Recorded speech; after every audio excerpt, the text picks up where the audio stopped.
Hi friends, welcome back to my channel Bijaras. আজি এটি নতুন ভিডিঅ'লৈ আপোনালোকৰ মাজলৈ আহিছোঁ। আজি মই ক'ব বিচাৰিছোঁ যে HS অৰ্থাৎ হায়াৰ ছেকেণ্ডাৰী পাছ কৰাৰ পিছত আপোনাৰ কি কৰিব বিচাৰে, অৰ্থাৎ বৃত্তিগত নে পৰম্পৰাগত শিক্ষা ল'ব বিচাৰে, তাৰ বিষয়ে মোৰ মনোভাৱ আপোনালোকৰ মাজত ব্যক্ত কৰিছোঁ। যদি ভিডিঅ'টো ভাল পায় তেনেহ'লে লাইক কৰিব আৰু শ্বেয়াৰ কৰিব, আৰু যদি মোৰ চেনেলটো ছাবস্ক্ৰাইব কৰা নাই তেনেহ'লে ছাবস্ক্ৰাইব কৰি কাষতে থকা বেল আইকনটো বজাই দিব। ধন্যবাদ। আজি মই ক'ব বিচাৰিছোঁ যে HS পাছ কৰাৰ পিছত গ্ৰেজুৱেশ্যন কৰাটো কিমান দৰকাৰী বা প্ৰয়োজনীয়।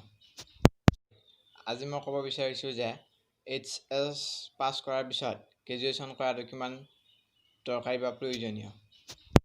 HSৰ পিছত অৰ্থাৎ হায়াৰ ছেকেণ্ডাৰী পাছ কৰাৰ পিছত বহুতে স্বইচ্ছাই গ্ৰেজুৱেশ্যন কৰিব বিচাৰে আৰু বহুতে হয়তো স্বইচ্ছাই গ্ৰেজুৱেশ্যন কৰিব নিবিচাৰে।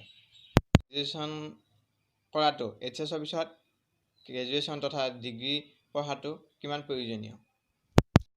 এটা কথা ঠিক যে বৰ্তমান সময়ত শিক্ষাৰ মানদণ্ড দিনক দিনে বৃদ্ধি পাব ধৰিছে, আৰু শিক্ষা আমাৰ জীৱনত কেতিয়াও শেষ নহয়। জীৱনৰ অন্তিম সময়লৈকে আমি শিক্ষা গ্ৰহণ কৰি থাকিব পাৰোঁ। কেৱল পাঠ্যপুথিৰ জ্ঞানেই আমি শিক্ষা বুলি ধৰিলে আমাৰ ধাৰণাটো ভুল হ'ব।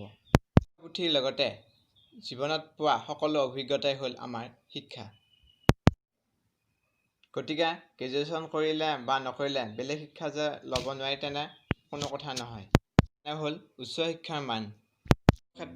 সকলো ক্ষেত্ৰতে যে গ্ৰেজুৱেশ্যনৰ প্ৰয়োজন হয় তেনে নহয়। বহুতো ব্যক্তিয়ে গ্ৰেজুৱেশ্যন নকৰাকৈ হয়তো সমাজৰ বিভিন্ন পদত অলংকৃত কৰিবলৈ সক্ষম হৈছে। কিন্তু কিছুমান এনেকুৱা পদ বা আসন আছে যিবোৰত গ্ৰেজুৱেশ্যন নকৰিলে সেই আসনবোৰ বা সেই পদবোৰ গ্ৰহণ কৰিব নোৱাৰি। তাত নিশ্চয় গ্ৰেজুৱেশ্যন কৰাটো অতি বাঞ্ছনীয়। বৰ্তমান সময়ত গ্ৰেজুৱেশ্যন কৰা মানুহ তথা উচ্চ শিক্ষা গ্ৰহণ কৰা মানুহৰ সংখ্যা দিনক দিনে বৃদ্ধি পাব ধৰিছে। আমাৰ অসমকে ধৰি দেশৰ বিভিন্ন প্ৰান্তত প্ৰতি বছৰে উচ্চ শিক্ষা গ্ৰহণ কৰা ব্যক্তিৰ সংখ্যা দিনক দিনে বৃদ্ধি পাই আহিছে। আমাৰ সকলোৰে এটি সাধাৰণ ধাৰণা যে গ্ৰেজুৱেশ্যন কৰাৰ পিছত বিভিন্ন ধৰণৰ চাকৰিৰ ক্ষেত্ৰত সুবিধা হয়, বা কিছুমানে ভাবে যে বৰ্তমান সময়ত যিহে নিবনুৱা সমস্যা বৃদ্ধি পাব ধৰিছে, চাকৰি নাপালেও HSৰ পিছত এনেই সময়বোৰ কটোৱাতকৈ গ্ৰেজুৱেশ্যন কমপ্লিট কৰি থৈ দিয়াটোৱেই উচিত বুলি ভবা হয় বা কিছুমানে ভাবে।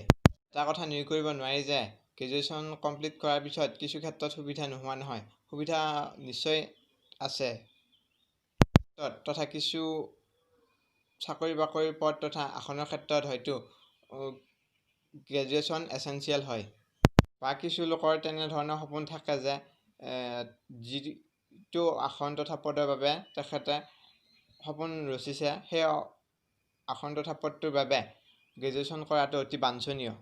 তাৰ বিপৰীতে আন একাংশই ভাবে যে তেওঁ কোনো এতিয়া সংস্থাপন পালেই হ'ল, য'ত ডিগ্ৰী কোনো ধৰণৰ প্ৰয়োজন নাই। আনহাতে তেওঁৰ আৰু পঢ়াৰো ইচ্ছা নাই, অথবা ঘৰৰো অসুবিধা আৰু সংস্থাপনো সোনকালে লাগে। বৰ্তমান সময়ত উচ্চ শিক্ষাৰ বাবে কলেজত পঢ়াৰ কোনো অসুবিধা নাই, কাৰণ কিয়নো চৰকাৰে বিভিন্ন ধৰণৰ এডমিশ্যন ফ্ৰী তথা কিতাপৰ বিনিময়ত পইচা দিয়াৰ ব্যৱস্থাও কৰিছে। গতিকে অসুবিধা নাই। কিন্তু যিসকলে সংস্থাপন সোনকালে বিচাৰিছে তথা যিসকলে ভাবিছে যে তেখেতসকলে এনে এটি পদ পালেই হ'ল য'ত কোনো ডিগ্ৰীৰ আৱশ্যকতা নাই, তেওঁলোকে বিভিন্ন কামৰ বাবে দক্ষতা বিকাশৰ বাবে বহুতো ডিপ্ল'মা পৰ্যায়ৰ কোৰ্চ কৰিব পাৰে। ইয়াত আৰ্টছ, ছায়েন্স আৰু কমাৰ্চ বিশেষে অৰ্থাৎ ষ্ট্ৰীম বিশেষে বিভিন্ন ধৰণৰ ডিপ্ল'মা পৰ্যায়ৰ কোৰ্চ কৰাৰ সুবিধা আজিকালি বহুতো ইনষ্টিটিউশ্যনবোৰত উপলব্ধ হৈছে।